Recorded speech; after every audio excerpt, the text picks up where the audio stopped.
Assalamualaikum warahmatullahi wabarakatuh. Selamat datang di YouTube channel saya yang bernama Aulia Ansa.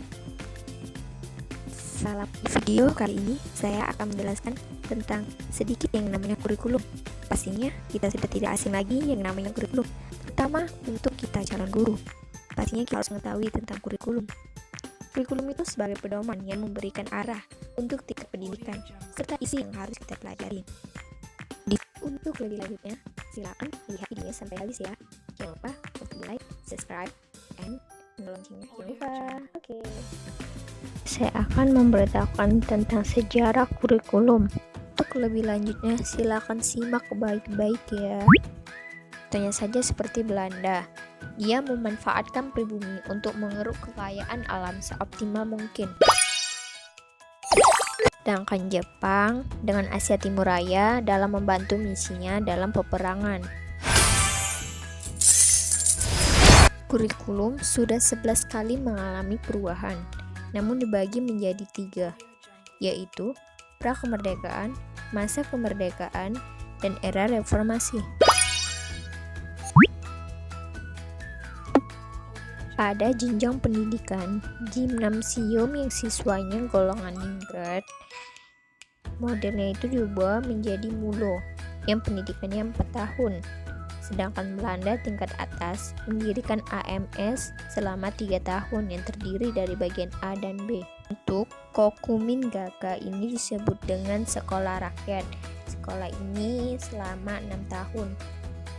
Pertamanya yaitu 1947 ini menekankan karakter pembentukan manusia yang merdeka dan berdaulat. Tahun 1952 ini relatif sama. Namun, pentingnya setiap rencana pembelajaran harus memperhatikan isi pelajaran dan dihubungkan dengan kehidupan sehari-hari yang nyata. Untuk tahun yang 1964 sering disebut juga dengan Pancawardana, yaitu meliputi 5 sistem aspek. Yang pertama, perkembangan moral, inteligensi, emosional artistik, keprigelan, dan jasmania. Untuk tahun yang 1968 ini bersifat politik, correlated subject atau kurikulum ini terpadu di Indonesia. Untuk tahun yang 1975 ini lebih efektif daya gunanya dan materinya yang efisien. Guru itu lebih penting.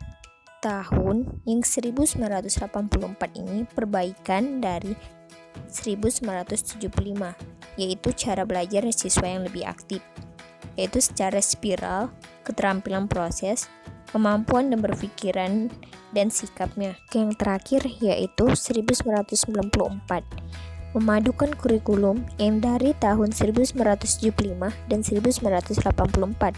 Tujuan dan proses banyak kritikan berdatangan beban belajar, muatan lokal atau muatan nasional.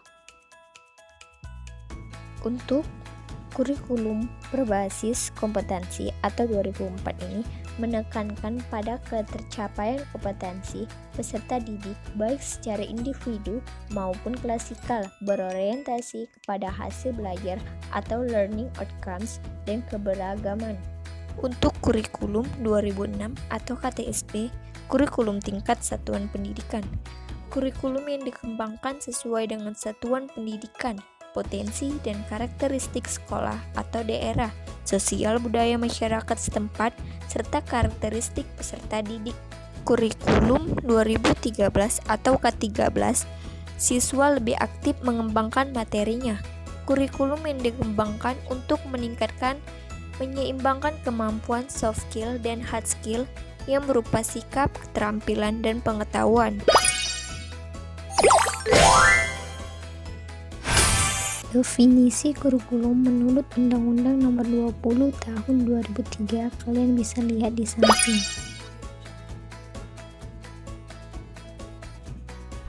Dua hal pokok dalam kurikulum. Yang pertama, adanya mata pelajaran yang harus ditempuh oleh siswa. Yang kedua, tujuan utamanya untuk memperoleh ijazah. Mengelompokkan kurikulum dibagi menjadi 3, yaitu ideal, aktual, dan tersembunyi. Contoh dari kurikulum ideal ini yaitu guru dalam mengajar bahasa Inggris materi listening, tetapi karena tidak memiliki laboratorium, guru terpaksa mendengarkan kaset melalui tape recorder. Film aktual ini contohnya seperti guru mengajar bahasa Inggris materi listening tetapi tidak memiliki laboratorium, terpaksa menggunakan kaset melalui tape recorder. Sesungguhnya ini contohnya guru mengajar tentang adanya gravitasi bumi. Tiba-tiba buah mangga yang ada di sekolah jatuh dari pohon dan guru menyebutkan bahwa itu salah satu contohnya. Lantas apa sih fungsi kurikulum? Jadi saya akan membahas fungsi kurikulum. Untuk guru berfungsi sebagai pedoman dalam melaksanakan proses pembelajaran. Kepala sekolah berfungsi sebagai pedoman dalam melaksanakan supervisi atau pengawasan. Orang tua berfungsi sebagai pedoman dalam membimbing anaknya belajar di rumah. Untuk masyarakat berfungsi untuk memberi bantuan bagi terselenggaranya proses pendidikan di sekolah. Siswa berfungsi sebagai proses pedoman dalam belajar. Komponen yaitu bagian yang integral dan fungsional yang tidak terpisahkan dari suatu sistem kurikulum, karena komponen itu sendiri mempunyai peranan dalam pengembangan kurikulum. Komponen itu dibagi menjadi 4. Yang pertama komponen tujuan, yang kedua komponen isi atau materi, yang ketiga komponen metode atau proses, yang keempat komponen evaluasi. Komponen tujuan dibagi menjadi 4. Yang pertama tujuan umum pendidikan, yang kedua tujuan institusional, yang ketiga tujuan kurikuler, yang keempat tujuan instruksional. Tujuan umum pendidikan ini dicapai secara nasional yang dilandasi oleh falsafah suatu negara. Sifat tujuan ini dia komprehensif, utuh, dan menjadi induk bagi tujuan yang ada di bawahnya. Tujuan institusional yaitu dicapai oleh suatu lembaga pendidikan untuk tingkat SD, SLTP, SMU, SMK. Tujuan kurikuler atau pengajaran yaitu penjabaran dari tujuan institusional, misalnya tujuan mata pelajaran matematika, agama, bahasa Indonesia maupun yang lainnya. Tujuan instruksional yaitu tujuan tingkat bawah yang harus dicapai setelah suatu proses pembelajaran. Komponen isi atau materi yaitu memiliki peran yang sangat penting, tentu menentukan kualitas suatu kurikulum lembaga pendidikan yang harus disusun sedemikian rupa sehingga dapat menunjang tercapai tujuannya kurikulum. Komponen metode atau proses ini, guru sangat berperan penting karena untuk pelaksanaannya kedua komponen tujuan dan materi isi harus sesuai dengan di lapangan dan tujuan dan sasaran yang diharapkan. Komponen evaluasi yaitu menilai pencapaian tujuan-tujuan serta menilai proses implementasi seluruh setiap kegiatan harus mempunyai umpan balik, karena untuk mengadakan berbagai usaha penyempurnaan baik penentuan dan perumusan tujuan mengajar, bahan ajar, dan proses mengajar. Di pembahasan yang terakhir saya akan membahas tentang organisasi pengembangan kurikulum. Pengembangan kurikulum itu dibagi menjadi 4. Yang pertama spirit subject, yang kedua correlate kurikulum, yang ketiga broad kurikulum, yang keempat integrated kurikulum. Untuk spirit subject ini pengelompokan bahan mata pelajaran yang sempit dan terpisah-pisah sehingga tidak ada kaitannya sama sekali.